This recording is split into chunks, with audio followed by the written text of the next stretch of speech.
मैं professor BN Singh, ये centre for research and development Gorakhpur, ये हमारा एक NGO है, ट्रस्ट है, जिसमें कि हम बाढ़ग्रस्त क्षेत्रों के लिए और सूखाग्रस्त क्षेत्रों के लिए विशेषकर हम वैरायटीज़ का चयन करते हैं। और ये 2013 में हमने एस्टेब्लिश किया था इसको। हमारा एक 12 एकड़ का ये फार्म है और इसमें जितनी 10-12 जो फ्लड टॉलरेंट वैरायटी है, जिसमें कि सबोन जीन है, सबमर्जेंट टॉलरेंट का जीन है, जैसे स्वर्णा सबोन है, संभा सबोन है, पीना धान 11 है,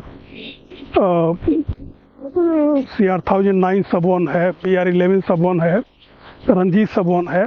तो इन सब वैरायटीज़ का हम न्यूक्लियस सीड बनाते हैं, प्योर सीड, और जहाँ भी किसानों को ज़रूरत पड़ती है हम 2 किलो बीज जो है किसानों को जो एड्रेस भेज देते हैं, तो उनको हम ऑल इंडिया में कहीं भी हम पोस्ट ऑफिस के थ्रू फ्री बीज देते हैं। बाढ़ एक बहुत बड़ी समस्या है और दिन पर दिन ये बढ़ता जा रहा है, क्योंकि जो एम्बैंकमेंट बने हुए हैं, कभी कभी एम्बैंकमेंट टूट जाता है और काफ़ी बड़ा क्षेत्रफल जो है बाढ़ग्रस्त हो जाता है। इसके अलावा हम लोग सूखाग्रस्त क्षेत्रों के लिए काम करते हैं, और इसके पहले मैं झारखंड में बिरसा एग्रीकल्चर यूनिवर्सिटी में डायरेक्टर रिसर्च था। तो वहाँ पे सूखा, अभी इस साल भी मानसून जो है ज़्यादा वर्षा नहीं हुई है, और कुछ ज़िलों में तो मात्र पलामू, गढ़वा में, रांची में और हजारीबाग वगैरह में मात्र 10% ही बुआई हो पाई है। तो उन क्षेत्रों में हम लोग जब सीधी बुआई करें धान की, तो पिछले हम करीब 10-12 साल से धान की सीधी बुआई पे काम कर रहे हैं, और इसकी तकनीक हमने परफेक्ट किया हुआ है। यहाँ पर भी हम लोग नाबार्ड के सहयोग से हम करीब 8 लाख का प्रोजेक्ट था, और 100 किसानों के यहाँ हम लोगों ने डिमॉन्स्ट्रेट किया था कि धान की सीधी बुआई कैसे करें। और सीधी बुआई में सबसे बड़ी जो बचत है वो पानी की बचत होती है। उसमें करीब 40% पानी जो है, पानी कम लगता है। और मुख्य समस्या ये है कि जो लेबर है वो भी, उसमें भी करीब 30% की बचत होती है, और उपज में कोई कमी नहीं होती है। यदि हम सही तरीके से उन्नत तकनीक का प्रयोग करें तो हमको उपज में कोई कमी नहीं मिलती है। इसमें जो हम लोगों ने पाया कि जो संभा सबोन वैरायटी है वो खाने में भी अच्छा है, और इसका उपज भी, मतलब जो धान की उपज है वो मैक्सिमम करीब 65 क्विंटल प्रति हेक्टेयर तक की मिली थी।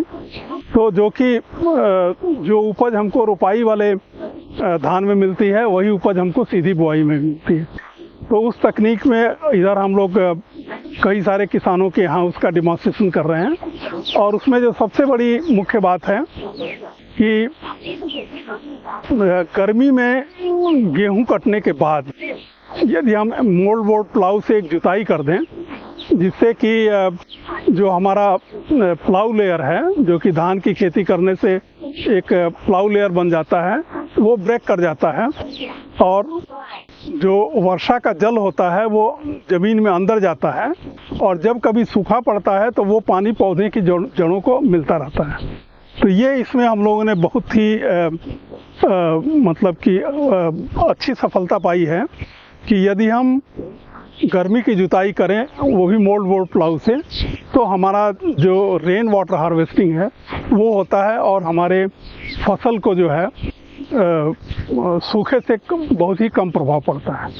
इसके अलावा कुछ सूखा अवरोधी जातियां हैं, जिनमें कि वर्षा न होने पर भी उनकी अच्छी उपज होती है, जिसमें से कि सरजू 52 एक पुरानी किस्म है, उसमें भी सूखे का कम असर होता है। इसके अलावा कुछ किस्में हैं, जैसे सहभागी है, और अभी CR धान 202 है, कटक की वैरायटी है, उसको भी हम लोगों ने पाया है कि वो ड्राउट टॉलरेंट है। तो सूखाग्रस्त क्षेत्रों में हम लोग इन वैरायटीज़ को, जो भी किसान उसका बीज चाहता है, तो हम लोग उसको फ्री में बीज देते हैं, और हम चाहते हैं कि किसान अपना बीज खुद पैदा करके और अपने खेतों में लगा दें। तो ये बाढ़ग्रस्त क्षेत्र, अभी हम लोगों ने यहाँ पर चूँकि काला नमक का जियोग्राफिकल इंडिकेशन है, भौगोलिक सूचनांक है, तो पिछले करीब 10 सालों से हम लोग काला नमक पे काम कर रहे हैं, बौने काला नमक पे। और अभी एक वैरायटी जो है IRI से के कोलैबोरेशन से पूसा CRD KN2 के नाम से अनुमोदित हुई है और इसका गजट नोटिफिकेशन आना बाकी है। लेकिन यहाँ पे हम करीब 7 एकड़ में उस वैरायटी का सीड मल्टीप्लाई कर रहे हैं, क्योंकि भविष्य में यदि इसके बीज की डिमांड होगी तो हम लोग यहाँ से पूरा करने की कोशिश करेंगे। और ये हमारा मुख्य फोकस है कि हम हमारे पास जो अपना जो फार्म है 12 एकड़ का, उसमें तो हम मल्टीप्लाई करते ही हैं, और जैसे जैसे डिमांड बढ़ेगी तो यहाँ के जो अगल बगल के किसान हैं उनसे भी हम बीज उत्पादन करा करके और जो भी इस क्षेत्र की डिमांड होगी शुद्ध बीज की, उसको हम मीट करेंगे।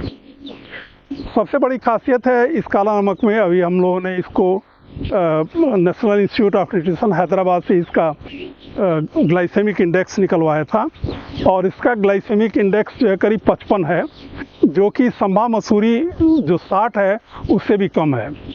और इसका चावल खाने में ये इजीली डाइजेस्टेबल है, मतलब कि यदि दूसरा चावल को डाइजेस्ट करने में 2 घंटा लगता है जैसे संभा मसूरी है, तो हमने देखा कि ये 1 घंटे के अंदर ही पच जाता है। तो ग्लाइसेमिक इंडेक्स कम होने से जो डायबिटिक लोग हैं वो भी जो है ये बौना काला नमक का चावल खा सकेंगे।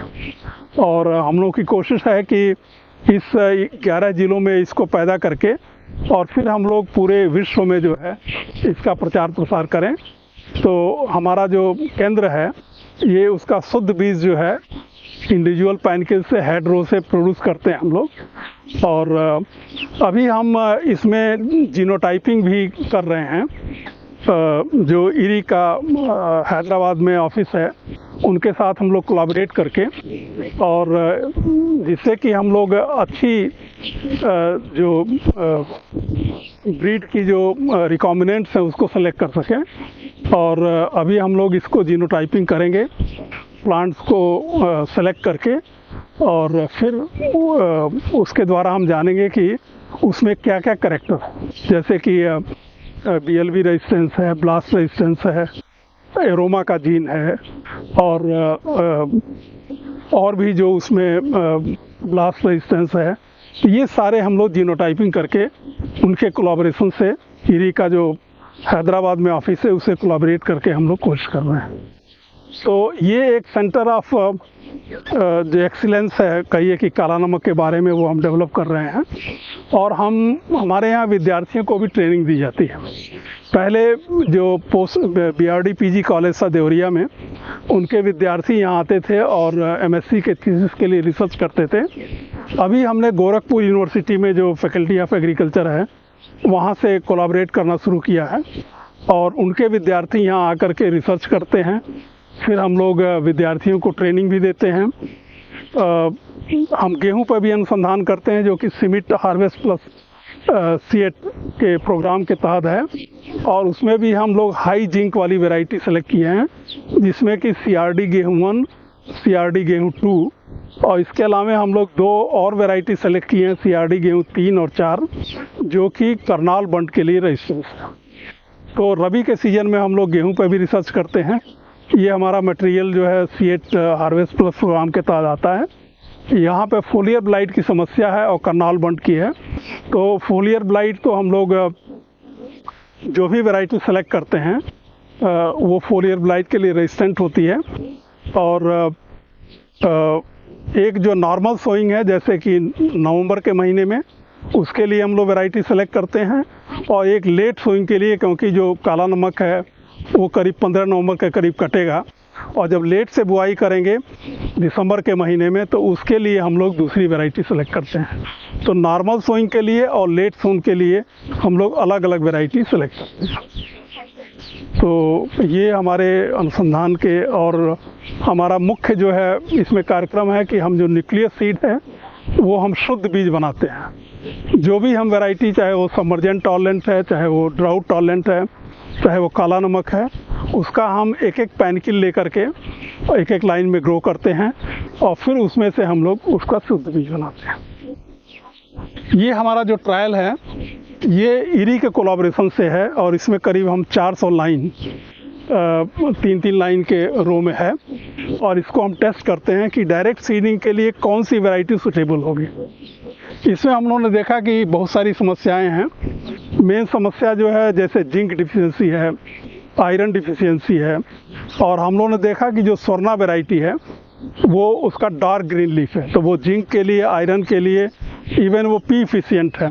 तो इस तरह की हम लोग वैरायटी सेलेक्ट कर रहे हैं जो कि भविष्य में जब हम एरोबिक राइस की खेती करें या डायरेक्ट सीडिंग करें तो उसमें वो उनके उपज में कोई कमी नहीं हो। और अभी पंजाब हरियाणा में जब पिछले 2 सालों में जब कोविड का प्रकोप था तो बहुत सारे जो लेबरर्स थे ईस्टर्न यूपी और बिहार से वो घर चले गए थे और उनको धान की खेती में समस्या हो गई थी, तो उसके लिए उन्होंने डायरेक्ट सीडिंग किया। और 2 साल पहले ये करीब पंजाब में 6 लाख हेक्टेयर और हरियाणा में 4 लाख हेक्टेयर डायरेक्ट सोइंग में था, मतलब कि करीब 10 लाख हेक्टेयर था। इसकी तकनीक में अभी बहुत सारा अनुसंधान करने की ज़रूरत है, सही किस्मों के चुनाव करने की ज़रूरत है, और इसका जो इंटीग्रेटेड न्यूट्रिएंट मैनेजमेंट है उस पर भी काम करने की ज़रूरत है, जिससे कि हम भविष्य में जब पानी की कमी हो तो हम धान की सीधी बुआई करें। ऐसी किस्में मतलब कि जिसमें ड्राउट टॉलरेंस हो, हल्की भी वर्षा हो तो भी वो रिकवर कर जाए और सूखे का डैमेज कम हो। तो ये हम लोग कोशिश कर रहे हैं कि सिंचित क्षेत्र में, जैसे पंजाब हरियाणा में पानी की उतनी कोई कमी नहीं है, तो उसमें हम लोग बौनी किस्मों का चुनाव कर रहे हैं। और झारखंड जैसे राज्य में हम लोग थोड़ी इंटरमीडिएट हाइट की और ड्राउट टॉलरेंट वैरायटी सेलेक्ट कर रहे हैं, जो कि वहाँ पे हल्की वर्षा में भी पौधा जो है सर्वाइव करे और रिकवर करे। तो ये हम लोगों का मुख्य प्रोग्राम है जो कि हम IRRI के कोलैबोरेशन से कर रहे हैं, और इसमें हमारा जो Indian institute of rice research Hyderabad में है वहाँ से भी हम लोग कोऑर्डिनेटेड ट्रायल यहाँ पे करते हैं, और उसमें से भी हम लोग वैरायटी सेलेक्ट करके फिर उनको हम एडवांस ट्रायल में टेस्ट करते हैं।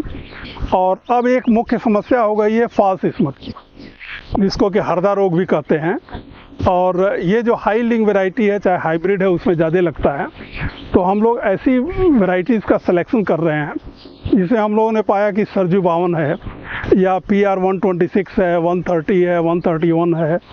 ऐसी बहुत सारी वैरायटीज़ हैं जिनमें कि हरदा रोग कम लगता है। तो भविष्य में हमारी ये सोच है कि हम लोग ऐसी वैरायटीज़ किसानों को दें जिनमें कि हरदा रोग बहुत कम लगता हो, क्योंकि अभी तक इसकी रेजिस्टेंट वैरायटी तो नहीं अवेलेबल है, क्योंकि इसके अभी डोनर्स नहीं अवेलेबल हैं। तो हम लोग की ये कोशिश है कि जो स्केप मैकेनिज्म है, चाहे अर्ली मैच्योरिटी या लेट मैच्योरिटी, या उसमें थोड़ी टॉलरेंस हो, तो ऐसी वैरायटी का भी हम लोग सिलेक्शन कर रहे हैं।